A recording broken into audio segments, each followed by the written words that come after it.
Before starting the next theorem हम कुछ basic concept समझ लेते हैं और ये हमें आगे हमेशा काम आएंगे। आपने इन स्टेप्स को बहुत ध्यान से समझना है।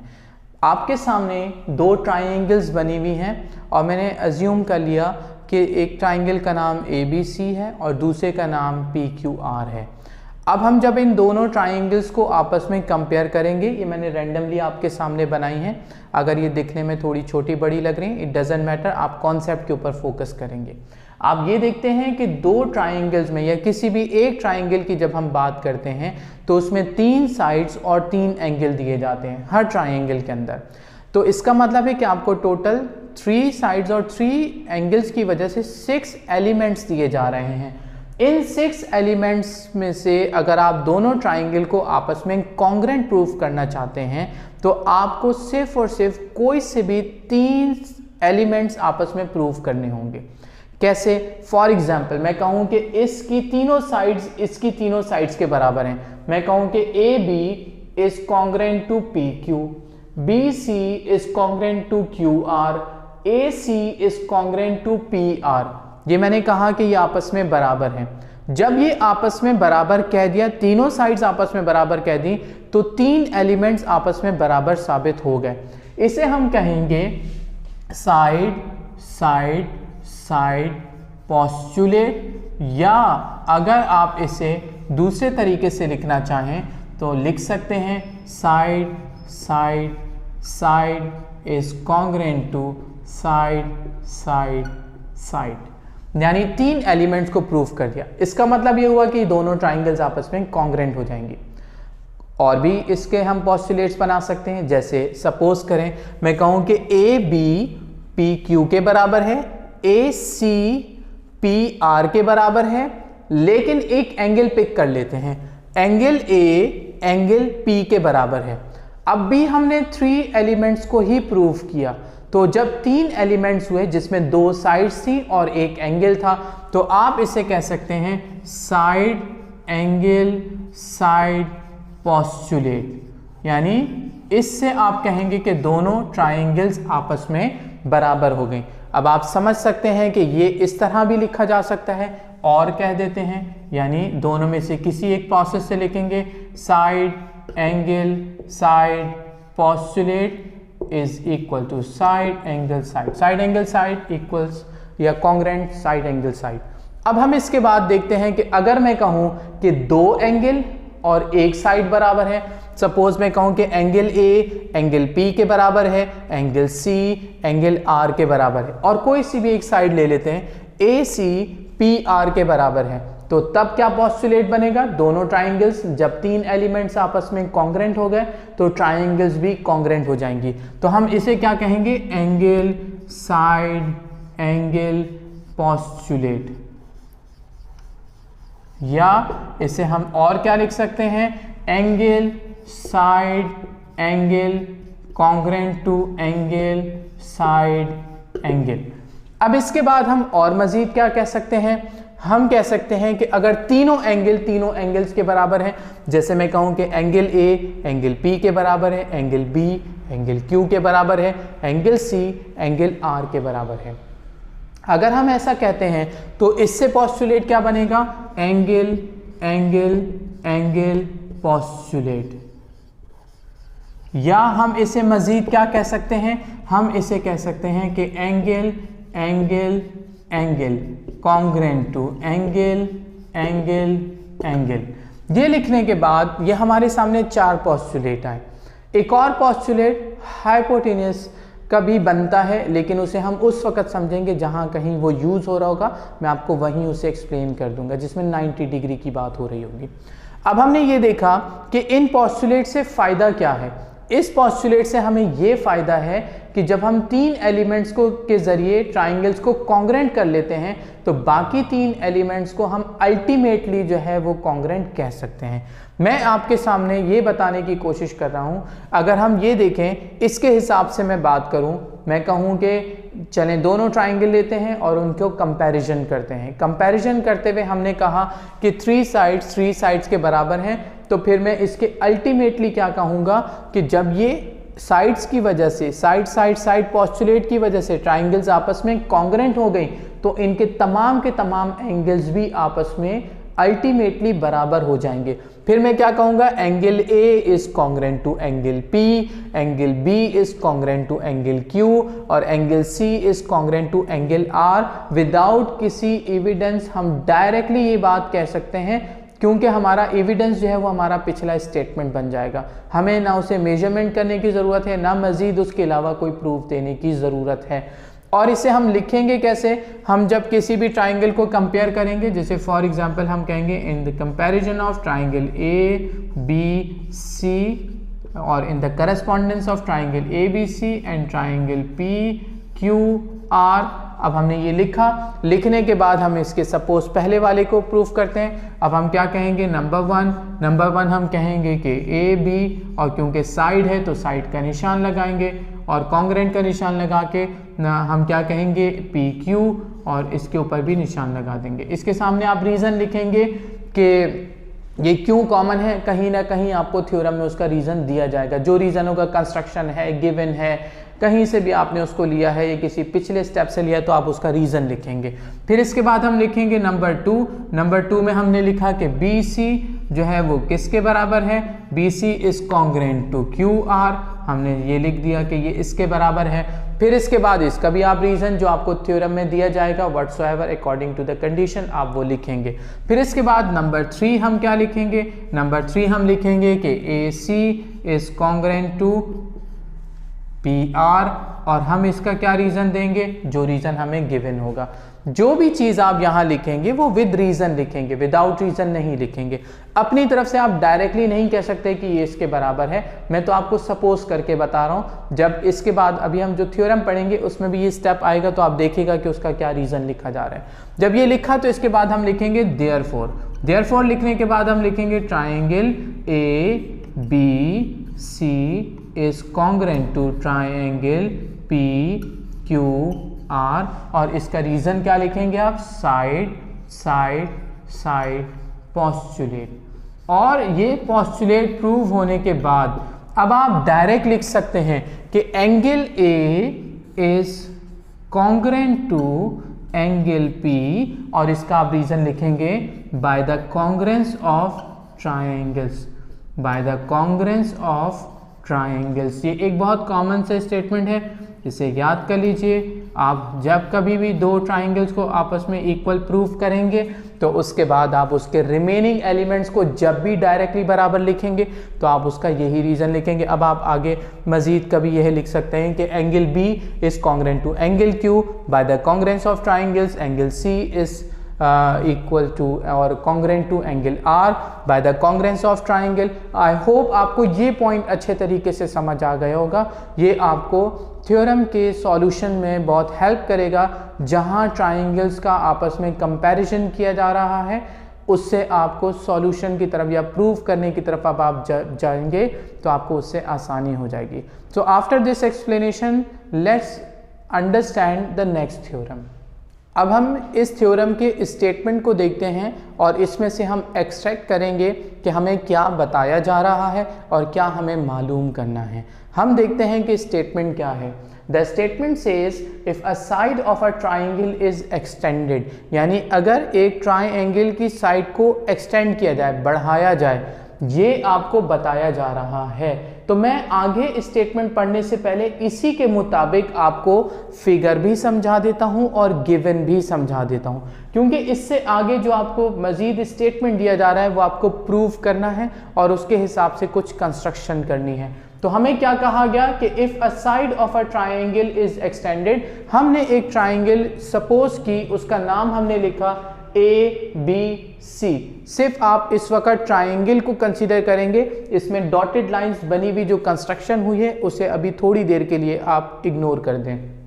ट्राइंगल ए बी सी, जब हमने इसे एक्सटेंड किया तो साइड हमारी आ गई ई। जैसे लिखा था कि if a side of a triangle extended, हमने एक्सटेंड क्यों किया, क्योंकि हमें बताया गया था। तो हमने यही लिखा गिवन ट्राइंगल, ये ट्राइंगल का साइन है A B C with exterior angle A ये एंगल क्या मतलब, अगर आप यहां पे देखें तो ये एक एंगल बन रहा है, इस एंगल का नाम है ACE।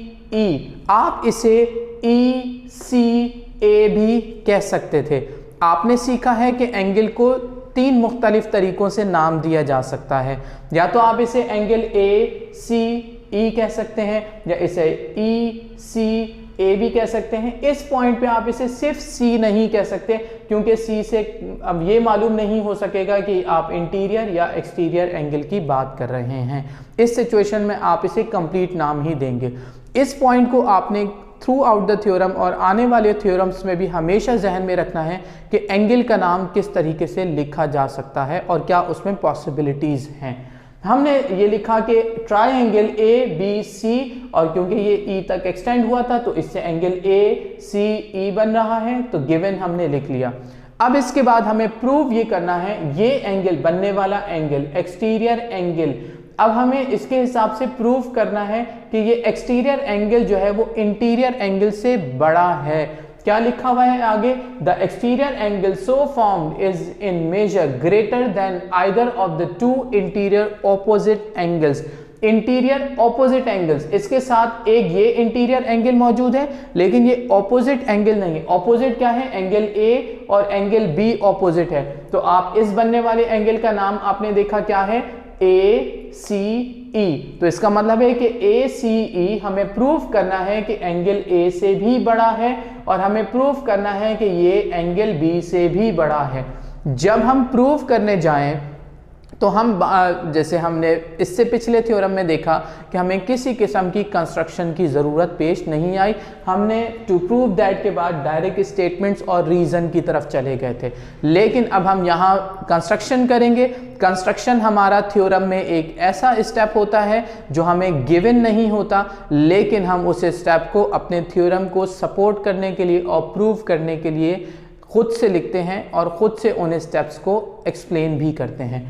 अब हमने एक एक्सप्लेन किया कि सपोज O एक पॉइंट ले लें जो AC पर है और ये O एक मिड पॉइंट है। हमने जब कहा कि ये मिड पॉइंट है तो पहले हमने लिखा let O be the mid point of AC। याद रखिएगा ऊपर ये सिंबल जो बन रहा है ये आपने एक्यूरेट लिखना है, क्योंकि ये एक साइड को रिप्रेजेंट कर रहा है। तो साइड AC, ऊपर साइड का साइन आ जाएगा, जैसे आप लाइन सेगमेंट का साइन भी कहते हैं। फिर हमने कहा कि ड्रॉ BO। जब हमने BO लिखा तो ऊपर एरो का साइन क्यों आया, क्योंकि O से आगे इसको एक्सटेंड भी किया जा रहा है, तो इसलिए यहां एरो का साइन लिखा। Draw BO and cut off AC। हमने इसको जब एक्सटेंड किया BO को तो ये O से आगे भी जा रहा है और यहां कट ऑफ कर रहा है, और कट ऑफ करने में आप देखें कि AO and OC are congruent. कैसे, such that AO and CO या OC जो भी आप लिखना चाहें आपस में कॉन्ग्रेंट है। एंड एक्सटेंड, और फिर हमने इसे मजीद एक्सटेंड किया। कितना एक्सटेंड किया, O को D तक एक्सटेंड किया। इतना एक्सटेंड किया कि BO और OD भी आपस में बराबर है, to D such that BO and OD are also congruent. फिर हम क्या करेंगे, ज्वाइन D टू C, या आप इसे कह सकते हैं ड्रॉ CD। ये हमने लिख लिया। अब लिखने के बाद कुछ चीजें आपको मालूम है कि ये जो मैंने डबल लाइन लगाई इसका मतलब ये है कि OD और OB आपस में बराबर है। यहां मैंने एक सिंगल लाइन लगाई, इसका मतलब ये कि AO और OC आपस में बराबर हैं। अब इन चीजों को जहन में रखते हुए हम अपने स्टेटमेंट और रीजंस की तरफ जाएंगे। लेकिन जब हम स्टेटमेंट्स और रीजंस की तरफ जाएंगे तो आपने स्टेटमेंट्स और रीजंस से पहले ऊपर एक हेडिंग देनी है प्रूफ की। ये आपने रेक्टिफिकेशन थ्योरम 1 में भी करनी है। थ्योरम 1 में हमने प्रूफ नहीं लिखा था, तो आप उसे रेक्टिफाई कर लीजिएगा, प्रूफ लिख दीजिएगा। स्टेटमेंट और रीजन से पहले प्रूफ की हेडिंग आना जरूरी है। अब हम देख रहे हैं कि यहां हमारे पास 2 ट्राइंगल बन रहे हैं, जो इस ट्राइंगल की बात कर रहा हूं और इस ट्राइंगल की बात कर रहा हूं। ट्राइंगल देखें BOA, या आप इसे किसी भी तरीके से नाम दे सकते हैं AOB। ये एक ट्राइंगल है और ये भी एक ट्राइंगल है। क्या है, DCO या ODC, जिस तरीके से भी आप ट्राइंगल का नाम देना चाहें। हम इन दोनों ट्राइंगल्स को कंपेयर करेंगे। So when we want to compare two of the triangles, हम दोनों ट्राइंगल्स को कंपेयर करते हुए क्या कहेंगे, when we are comparing two triangles we will write like this, in the correspondence of triangle AOB and triangle COD। ये triangle AOB और ये triangle COD, आपने इस थ्योरम के वीडियो के शुरू में ये देखा था कि जब हम किसी भी दो ट्राइंगल्स को आपस में कंपेयर करते हैं तो हम उसके सिर्फ 3 एलिमेंट्स को ही कंपेयर करते हैं और उसकी मदद से हम बाकी 3 एलिमेंट्स को आपस में बराबर कह सकते हैं। तो हम देखते हैं कि हमें यहाँ ऐसे कौन से 3 एलिमेंट्स मिल रहे हैं जो कि हमें हेल्प करें कि हम बाकी 3 एलिमेंट्स को आपस में बराबर साबित कर सकें। हम देखते हैं कि यहाँ हमें दिया हुआ था कि AO और OC आपस में बराबर हैं, बिल्कुल है। ये देखें यहाँ लिखा हुआ है कि AO और OC आपस में बराबर है, कंस्ट्रक्शन। दूसरा आप ये भी देख सकते हैं कि BO और OD भी आपस में बराबर हैं, ये भी कंस्ट्रक्शन था। ये है BO और OD भी आपस में बराबर है, कंस्ट्रक्शन है। जब आपने थ्योरम 1 पढ़ा तो उसमें आपने वर्टिकली अपोजिट एंगल्स या वर्टिकल एंगल्स के बारे में पढ़ा। अगर आप यहाँ कुछ सिचुएशन देखें तो ये एक लाइन है और ये दूसरी लाइन है, यानी ये लाइन सेगमेंट आप कह लें इसको और ये रे कह लें, ये एक दूसरे को इंटरसेक्ट कर रहे हैं। तो यहाँ बनने वाले ऑपोजिट एंगल, ये एंगल इस एंगल के बराबर होगा क्योंकि ये वर्टिकल एंगल है। अब ये हमारे लिए एक पोस्टुलेट बन चुका है, थ्योरम 1 में हम इसे ऑलरेडी प्रूव कर चुके हैं। अब हम क्या कहेंगे, इस एंगल का नाम दे दें आप AOB और इस एंगल का आप नाम देंगे तो DOC। ये दोनों एंगल्स आपस में बराबर हैं। हमने लिख दिया कि एंगल AOB एंगल COD के बराबर है और ये क्या है, वर्टिकली अपोजिट एंगल्स हैं। वर्टिकली अपोजिट एंगल्स या वर्टिकल एंगल्स, या आप इसे वर्टिकल एंगल्स पोस्टुलेट भी कह सकते थे। अब हम कहेंगे कि पहला एलिमेंट क्या है, साइड, दूसरा एलिमेंट क्या है, एंगल, तीसरा एलिमेंट क्या है, साइड। तो हम इससे कहेंगे कि साइड एंगल साइड पोस्टुलेट। आपने अभी थोड़ी देर पहले समझा कि जब 3 एलिमेंट्स आपस में बराबर हो जाते हैं तो उसकी वजह से वो दोनों ट्राइंगल्स आपस में कॉन्ग्रेंट हो जाएंगे। तो हम कहेंगे देयरफॉर, साइन लगाया, triangle AOB is congruent to triangle COD। जब ये दोनों ट्राइंगल्स आपस में कॉन्ग्रेंट हैं तो इनके अल्टीमेटली तमाम एंगल्स और तमाम साइड्स आपस में बराबर हो गई। हमने देखा कि इससे हमने क्या कहा, देयरफॉर ये बराबर है। हमने इसका एंगल लिया A और इसका एंगल उसी पोजीशन पे लिया। देखें हमने यहाँ क्या कहा, एंगल A, इस ट्राइंगल का हम कहेंगे एंगल A, तो इसी के अपोजिट बनने वाला ऑपोजिट एंगल ये रहा बन रहा है। इस एंगल का नाम आप डिसाइड कर सकते हैं क्या है, DCO। तो एंगल A जो है वो किसके बराबर है, DCO या OCD। एंगल का नाम एक्यूरेट लिखिएगा, उसमें मिस्टेक मत कीजिएगा। एंगल A इस एंगल के बराबर बन रहा है क्योंकि जब ट्राइंगल्स आपस में बराबर हैं तो उनके एंगल्स भी बराबर हैं। ये इसलिए देयरफॉर का मजीद साइन लगाया और लिखा bye the congruence of triangles. अब इसके बाद हम क्या करेंगे, हम ये देखेंगे कि एक एंगल है ACE। ACE angle is an exterior angle. आप देख रहे हैं कि हमने बनाया था ACE। ये एंगल 2 एंगल्स पे कंसिस्ट करता है। इफ यू कंसीडर ACD ये एंगल और दूसरा एंगल है DCE ये एंगल। आप देखें जब इन दोनों एंगल्स को प्लस करूंगा तो ACE बनेगा। तो हम क्या कह सकते हैं कि angle ACE equals angle ACD plus angle DCE। 2 angle को प्लस करने से एक एंगल बन रहा है। ये स्टेप हमने लिख दिया और इसे हम कहेंगे एंगल्स एडिशन पोस्टुलेट, यानी हम एंगल्स को 2 एंगल्स को ऐड कर रहे हैं और एक एंगल बना रहे हैं। तो ये हमारे सामने आ गया।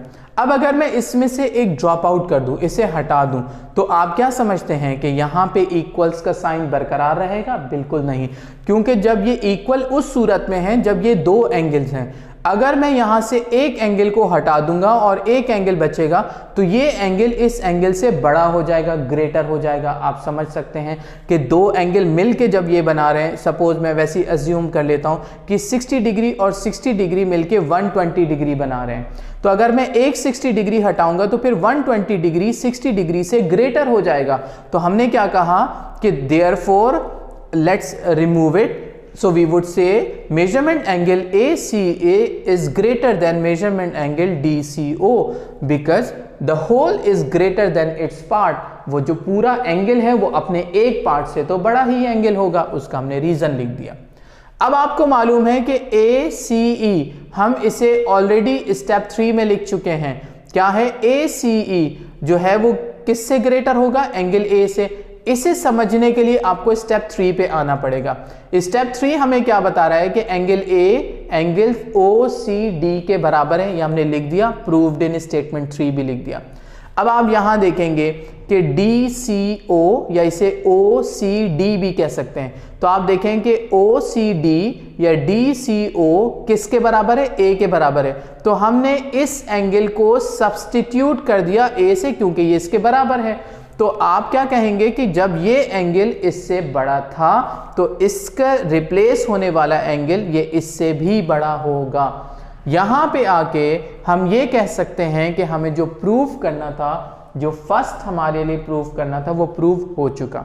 जैसा हमने थ्योरम 1 में पढ़ा कि जब हम उसी प्रोसेस को रिपीट करके ये प्रूफ कर सकते हैं तो हमें तमाम के तमाम स्टेप्स दोबारा करने की ज़रूरत नहीं है। हम कहेंगे सिमिलरली और डायरेक्टली ये लिख देंगे कि angle ACE is greater than angle B। आप यहां एक और रेक्टिफिकेशन करेंगे। जब थ्योरम 1 हमने किया था तो उसमें मैंने यहां बाय द अबव प्रोसेस नहीं लिखा, आप ये स्टेटमेंट भी थ्योरम 1 में ऐड कर दीजिएगा। तो मैंने आपको दो चीज़ें यहाँ पे थ्योरम 1 के लिए बताई कि प्रूफ की हेडिंग दे दीजिएगा और ये स्टेटमेंट यहाँ पे लास्ट स्टेप पे by the above process theorem 1 में आपने ऐड कर देना है। फिर हम लिख देंगे QED which was to be proof, यानी कोड एरे डेमोस्ट्रेंडम। हम इसे जो प्रूफ करना था वो हम प्रूफ कर चुके हैं।